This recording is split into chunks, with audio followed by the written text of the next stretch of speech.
नमस्कार साथियों, एक बार फिर से आप सभी का स्वागत है आपके YouTube चैनल इंग्लिश विद विकास झा में। आज के इस सेशन में हम चर्चा करेंगे एक मॉक टेस्ट की, जो कि आपके लिए कि एग्जाम बिफोर एग्जाम होने वाला है। मतलब यहाँ पे जितने भी क्वेश्चंस हैं आपके, वो हाई लेवल के क्वेश्चंस हैं और इसी टाइप के क्वेश्चंस आपके एग्जामिनेशन में पूछे जाते हैं। खास करके जब बात आती है टीचिंग एग्जाम की और उसमें भी एनवीएस केवीएस की, तो ये आपके लिए काफी फ्रूटफुल साबित हो सकता है।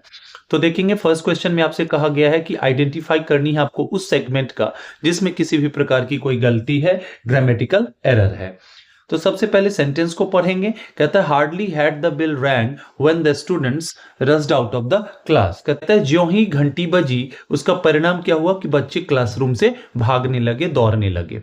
अब देखेंगे दो तीन चीजों का ध्यान देना है। सबसे पहले कि अगर सेंटेंस की शुरुआत हार्डली, स्कार्सली, रेयरली, बेयरली या नो सूनर से हो तो हम देखेंगे कि वहां इन्वर्जन होता है। इन्वर्जन मतलब क्या, पहले ऑक्सिलरी वर्ब आएगा सब्जेक्ट के, तो वो सही है यहां तक मेरा।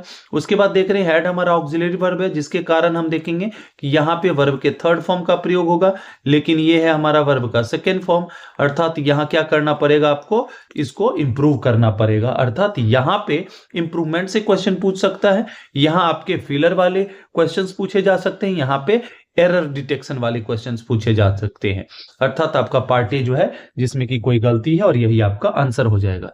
साथ ही साथ देखेंगे कि हार्डली के साथ हम पेयर बनाते हैं किसका, व्हेन का, और आपसे पूछ लेगा देन का, ये भी ध्यान रखना है। तो देखिए एरर डिटेक्शन हो, अगर एरर डिटेक्ट कर पा रहे हैं तो इंप्रूव भी कर पाएंगे। अगर आपको एरर डिटेक्ट करने आ रहा है तो सेंटेंस में फिलर वाले क्वेश्चंस भी आप बना पाएंगे।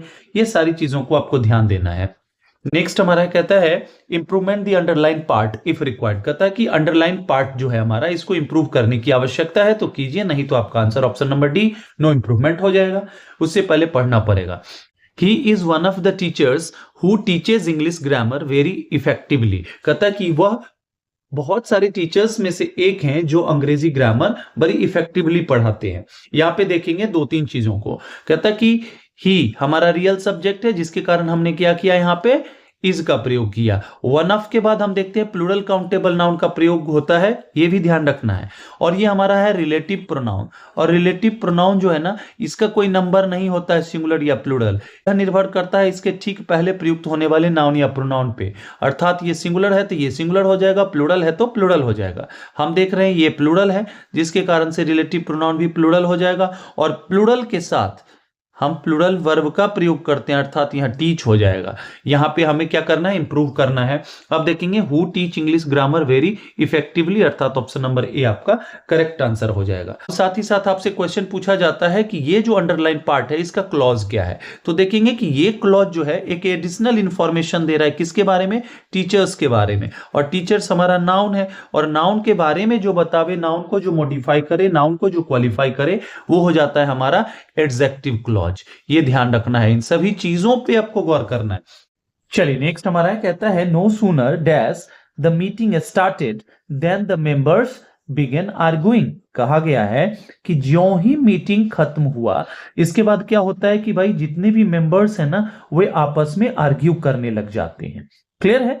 अब हम बात करेंगे, यहां बताया जा रहा है दो एक्शंस के बारे में, जिसमें कि बताया जा रहा है कि एक के कंप्लीशन के बाद दूसरे घटना घटित हो रही है, और इन दोनों का संबंध किस टेंस से है, तो हम देख रहे हैं यहां पे बिगेन जो है हमारा, ये वर्ब का सेकेंड फॉर्म है, और सेकेंड फॉर्म होता है हमारा सिंपल पास्ट का, अर्थात हम बात कर रहे हैं पास्ट टेंस की। अब देखेंगे कि एक सिंपल पास्ट में है तो उससे पहले वाला जो एक्शन होगा वो हो जाएगा हमारा पास्ट परफेक्ट का। और पास्ट परफेक्ट के लिए हम किस स्ट्रक्चर का प्रयोग करते हैं, वहां हम प्रयोग करते हैं हैड प्लस वर्ब के थर्ड फॉर्म का। जब यहां पे आपको वर्ब का थर्ड फॉर्म दिया गया है तो सिर्फ आवश्यकता है आपको हैड की, अर्थात आपके ऑप्शन नंबर ए में ये मौजूद है, जो कि आपका करेक्ट आंसर होगा।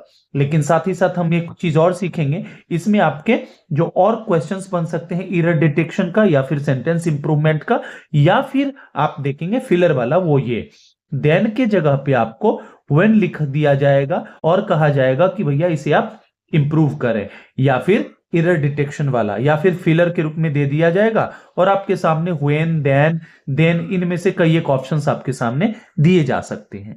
क्लियर है। तो इस अप्रोच को आपको डेवलप करना है, जिससे कि किसी भी तरह के क्वेश्चंस पूछे जाएं आप आसानी से उन्हें कर पाएं। और वहीं अगर हम इन ऑप्शंस की बात करें तो ये हमारा हो जाता है प्रेजेंट परफेक्ट बनाएगा, जो कि हमारे सीक्वेंस ऑफ टेंस के रूल को वायलेट कर देगा। और वहीं अगर डिड का प्रयोग करें तो डिड अपने साथ वर्ब का फर्स्ट फॉर्म लेता है और हमने देखा यहाँ पे थर्ड फॉर्म है, जिस कारण से आपका ये भी खत्म हो जाएगा। और वहीं हम बात करें वॉज की, तो वॉज जो है हमारा ये क्या है, अगर इसका प्रयोग करते हैं तो इसके बाद अगर वर्ब का थर्ड फॉर्म प्रयुक्त हो रहा है तो ये पेसिव वॉइस बनाएगा। यहाँ पेसिव वॉइस की आवश्यकता नहीं है, जिस कारण से हम इसे भी एलिमिनेट कर देंगे। Choose the correct voice transformation. अब आपके सामने एक सेंटेंस दिया हुआ है जिसका कि आपको करेक्ट पेसिव वॉइस चुनना है। सबसे पहले देखेंगे कि यहाँ जो है हमारा ये जो सेंटेंस है इसका जो वर्ब है मेड, ये हमारा सेकेंड फॉर्म है अर्थात पास्ट सिंपल का है। और पास्ट सिंपल में जैसे ही एक्टिव वॉइस हो गया हमारा, तो पेसिव इसका कैसे बनता है, वॉज या वर प्लस वर्ब का थर्ड फॉर्म। अब यही चूज करना है सिर्फ आपको, वॉज है, इज है, ये तो छट गया यहीं पे। अब देखेंगे वॉज के बाद क्या करेंगे, वर्ब का थर्ड फॉर्म, तो यहाँ वॉज के बाद थर्ड फॉर्म है, यहाँ पे भी देख रहे हैं वॉज के बाद थर्ड फॉर्म है, यहाँ भी है। अब हमारा नया सब्जेक्ट कौन हो जाएगा, ये आ जाएगा नया सब्जेक्ट और ये ऑब्जेक्ट बन जाएगा। तो ये जब सब्जेक्ट के जगह पे आएगा तो हो जाएगा ही, तो ही वॉज मेड हो जाएगा यहाँ पे वर्ब का थर्ड फॉर्म, ठीक है ना। और देखेंगे यहाँ पे एक चीज है, मेड अपने साथ पेसिव वॉइस में टू लेता है और उसके बाद हम क्या कर देंगे, लाफ कर देंगे, अर्थात हो जाएगा he was made to laugh, he was made laugh. यहां देख रहे हैं टू की कमी है, ये खत्म। He was made to laugh by him कैसे आ गया बाय, जब हमने इसको सब्जेक्ट बना रखा है इधर और ये हमारा चेंज नहीं हुआ है, ये भी हमारा क्या हो जाएगा, गलत हो जाएगा, अर्थात आपका ऑप्शन नंबर डी जो है करेक्ट हो जाएगा। क्या हो जाएगा, he was made to laugh by me. अब मैं आपको एक चीज बताता हूं, जब हम एक्टिव वॉइस में मेड का प्रयोग करेंगे तो ये हमारा पॉजिटिव वर्ब होता है, जिसके कारण हम देखेंगे कि यहाँ पे बेयर इन्फिनिटिव सीधे V1 का प्रयोग होगा, जैसे आपने देखा लेट के साथ सिमिलर होता है यहाँ पे, अर्थात आपका ऑप्शन नंबर डी जो है करेक्ट हो जाएगा। नेक्स्ट हमारा जिसमें आपसे कहा गया है किसे इनडायरेक्ट नरेशन में बदलना है आपको, कहता है ही सेड, उसने कहा, क्या कहा, लेवर नेवर गोज इन वेन। ये देखिए ये कैसा है स्टेटमेंट है जो यूनिवर्सल फैक्ट को एक्सप्रेस करता है, मतलब परिश्रम कभी व्यर्थ नहीं जाता, ये कहावत है और इसका टेंस हम कभी बदलते नहीं है, क्योंकि ये ऐसा नहीं कि लिमिटेड पीरियड के लिए इसका इफेक्ट है, ये सदा सर्वदा के लिए अपना इफेक्ट रखता है, जिस कारण से हम क्या करते हैं इसको इंडिफिनिट टेंस में, उसमें भी प्रेजेंट इंडिफिनिट टेंस में हम कंसीडर करते हैं, फॉर्मुलेट करते हैं, अर्थात यहां देखेंगे इसके टेंस में कोई परिवर्तन नहीं होगा। आप देख रहे हैं फर्स्ट ऑप्शन में आपने क्या किया, यहां पे देखा कि ये वेंट है, वर्ब का फॉर्म चेंज कर दिया, ये गलत हो गया। दूसरे में देख रहे हैं सारी चीजें सही हैं लेकिन टोल्ड का प्रयोग कर दिया। अब आपको पता होना चाहिए कि टेल हमारा जो है ना ये ट्रांजिटिव वर्ब है, इसके साथ ऑब्जेक्ट का होना बहुत जरूरी है, अगर नहीं है तो फिर इसका प्रयोग आप नहीं करेंगे, जिस कारण से ये भी छट गया। तीसरा हमारा ही सेड दैट लेवर नेवर गोज इन वेन, ये आपका करेक्ट आंसर हो जाएगा, क्योंकि ये हमारा एक स्टेटमेंट के फॉर्म में, जिस कारण से हम कॉमा इन्वर्टेड कॉमा को हटा करके दैट का प्रयोग करते हैं। अगर इसके आगे ऑब्जेक्ट होता सेड का, तब हम देखते टोल्ड में बदलते, नहीं है जिसके कारण से हमने उसको वैसे ही छोड़ दिया।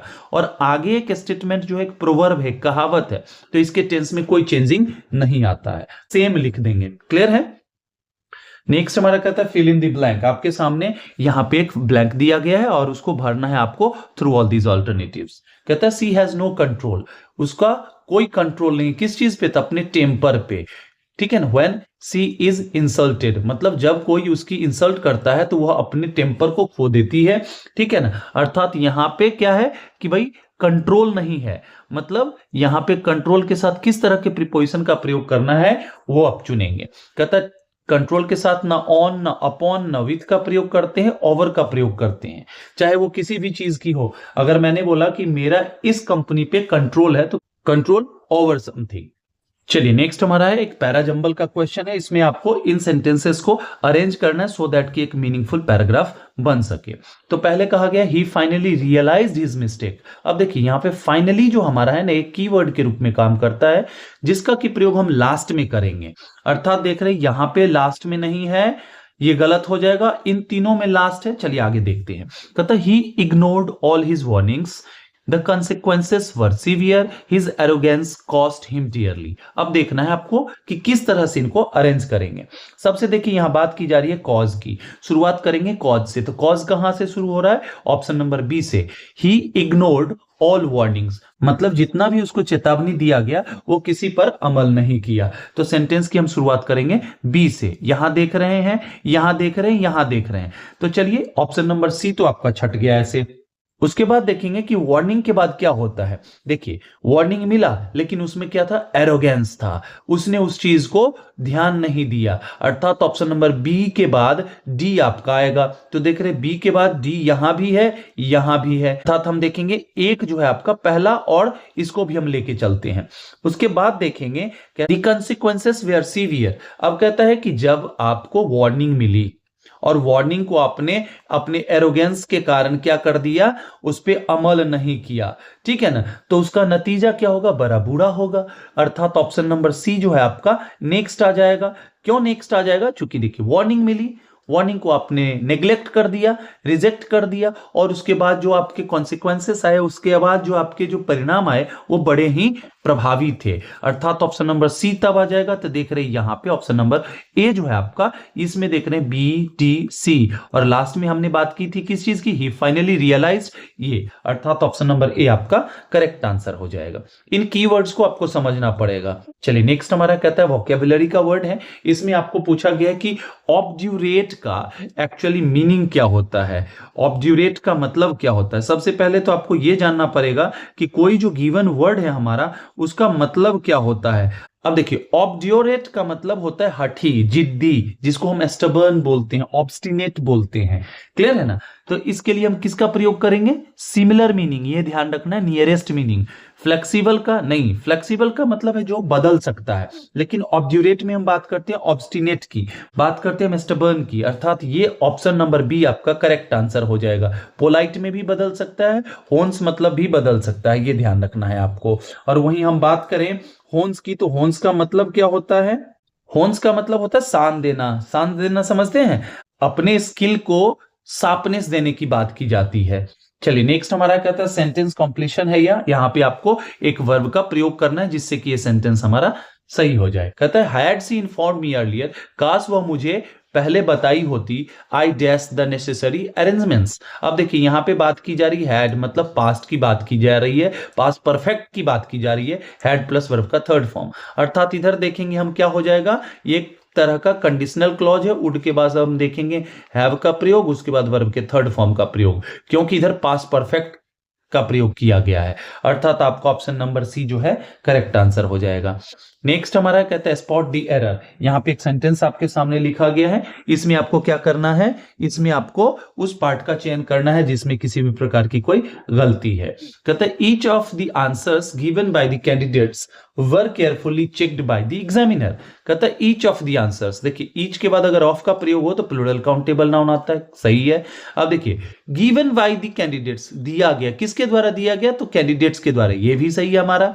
कहता है वर्क केयरफुली चेक्ड, उसको केयरफुली चेक किया गया। अब देखिए यहां पे ये वर्क किसके लिए आया, सबसे पहले तो ये बताना है ये वर आया किसके लिए, क्या कैंडिडेट के लिए आया है, नहीं, क्योंकि ये बाय है हमारा प्रीपोजिशन, और प्रीपोजिशन के बाद जो आएगा वो होगा हमारा प्रीपोजिशन का ऑब्जेक्ट। तो ऑब्जेक्ट के अकॉर्डिंग हम वर्ब का चयन नहीं करेंगे, रियल सब्जेक्ट हमारा यहां है, इस ईच के लिए हम वर का प्रयोग कर रहे हैं। अर्थात ये वर जो है ना ये प्लूरल है, और हमारा ईच जो है प्रत्येक, जिसका अर्थ होता है ये सिंगुलर होता है, जिसके कारण से आपको यहां क्या करना पड़ेगा, वॉज का प्रयोग करना पड़ेगा। अर्थात वर्क केयरफुली वाला जो पार्ट है इसमें कोई त्रुटि है, और यही आपका आंसर हो जाएगा। आई होप कि आपको ये सेशन बहुत ही मजेदार लगा होगा और आप बहुत सारी चीजों को सीखे होंगे, और साथ ही साथ आप एग्जाम के लिए तैयार भी हो रहे होंगे, और जिनका कल पेपर है उनको मेरी तरफ से बेस्ट ऑफ लक। और चलिए जाइए एकदम ब्रेक द लेग, एकदम जाइए और परचम लहरा के आइए। चलिए till the time we meet next, happy learning and keep evolving. Thank you so much.